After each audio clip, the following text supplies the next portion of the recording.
अगर शौहर मकदूर वाला हो, यानी उसत वाला हो, अल्लाह ने उसको रोज़ी वाफिर मकदार में दे रखी हो, और उसके बावजूद भी वो बीवी को ज़रूरत के लायक खर्चा ना दे, जैसे बाज़ होते हैं ना,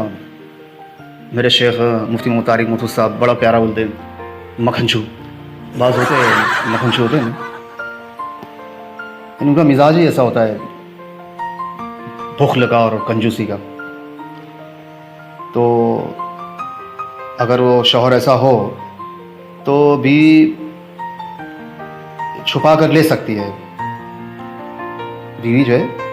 उसके जेब से छुपा कर ले सकती है जेब खर्ची, मगर फजूल खर्ची ना करे, फजूल खर्ची ना करे, या दुनिया की रस्में पूरा करने के लिए लेना दुरुस्त नहीं है।